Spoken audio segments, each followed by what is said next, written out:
Assalamualaikum warahmatullahi wabarakatuh. Saya Khorunisa dari kelas PGM 4 dengan nomor induk mahasiswa 20 30 20 11 64. Dengan mata kuliah IPA MI dan diampu oleh Bapak Dian Desta Bujuri MPD.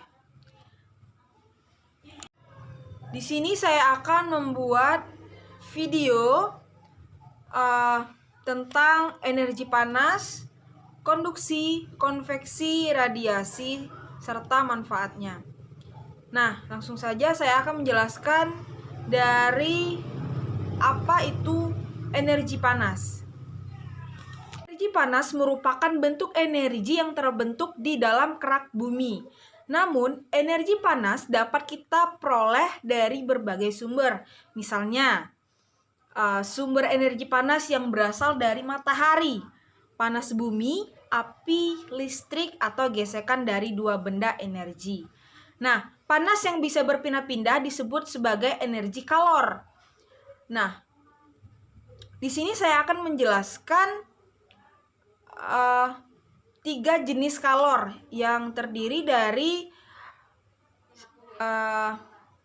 konduksi, konveksi, radiasi. Nah, yang pertama saya akan menjelaskan apa itu perpindahan kalor secara konduksi. Yang kedua yaitu perpindahan kalor secara konveksi atau hantaran. Merupakan perpindahan panas melalui aliran zat yang perantaranya ikut pindah. Jika partikelnya berpindah dan mengakibatkan kalor merambat, maka akan terjadi konveksi. Konveksi terjadi pada zat cair dan gas, udara atau angin.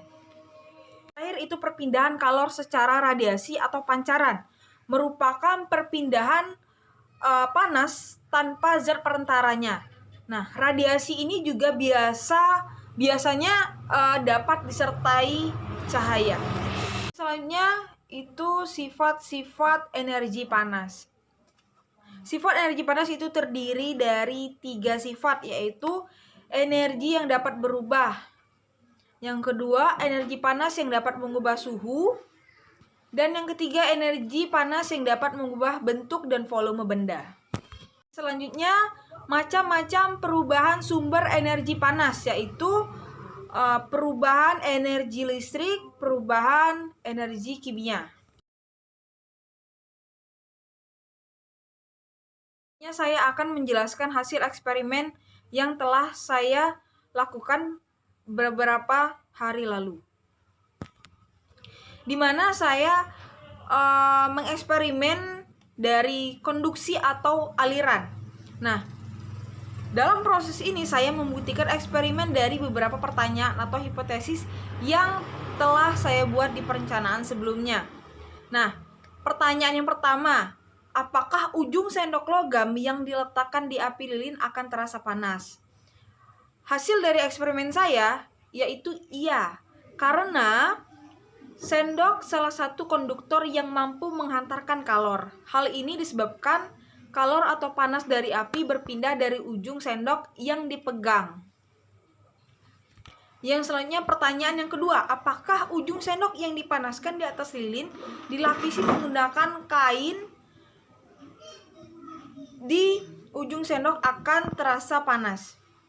Hasil dari eksperimen saya itu tidak, dikarenakan menggunakan kain sebagai penghalang atau isolator panas pada saat panas berpindah dari ujung sendok ke bagian yang kita pegang, maka panas akan terhalang oleh kain sehingga tidak sampai ke tangan kita. Percobaan eksperimen yang kedua yaitu konveksi atau hantaran. Dalam proses pelaksanaan ini, saya membuktikan eksperimen dari beberapa pertanyaan atau hipotesis yang telah saya buat di perencanaan sebelumnya. Nah, pertanyaan yang pertama itu, apakah yang terjadi jika panci yang berisikan air diletakkan di atas api kompor? Apakah akan berubah suhu?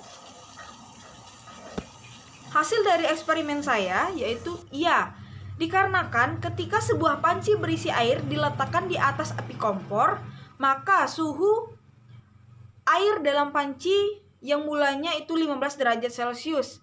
Dan setelah api hidup, suhu akan naik 5 derajat Celcius setiap menit.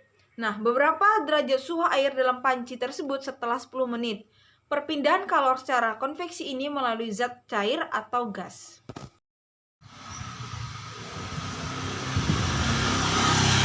Dan yang terakhir itu percobaan dari radiasi atau pancaran. Nah, di sini ada baju yang tadinya basah itu akan menjadi kering.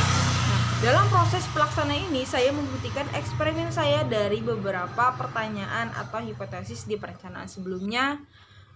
Yang pertama yaitu bagaimana kalau baju yang tadinya basah dijemur di bawah sinar matahari akan membuat pakaian menjadi lebih cepat kering. Nah, hasil eksperimen saya menunjukkan iya, dikarenakan baju yang dijemur di bawah sinar matahari akan cepat lebih kering karena mendapatkan energi yang cukup besar. Dikarenakan kandungan air yang ada di pakaian menjadi uap karena terkena sinar matahari sehingga basah menjadi kering. Nah, selanjutnya eksperimen yang kedua yaitu apakah baju yang tadinya basah dijemur secara tidak langsung di bawah sinar matahari, apakah akan cepat menjadi kering? Hasil eksperimen saya menunjukkan tidak, karena udara menjadi lembab dan molekul air pada pakaian basah tidak dapat menguap. Dengan seharusnya hal itu yang menyebabkan menjemur pakaian di ruangan tertutup menjadi lebih lama proses untuk bisa kering. Nah, jadi kesimpulannya dari praktikum dan hasil di atas, maka diperoleh kesimpulan bahwa kalor adalah salah satu benda ke benda lainnya karena adanya perbedaan suhu. Nah, ketika dua benda yang bersuhu tinggi ke benda yang bersuhu rendah, ada 3 jenis kalor yang dapat terjadi, yaitu konduksi, konveksi, dan radiasi. Mungkin itu saja pemaparan hasil dari eksperimen saya. Lebih dan kurangnya saya mohon maaf. Saya akhiri, wabillahi taufiq wal hidayah. Wassalamualaikum warahmatullahi wabarakatuh.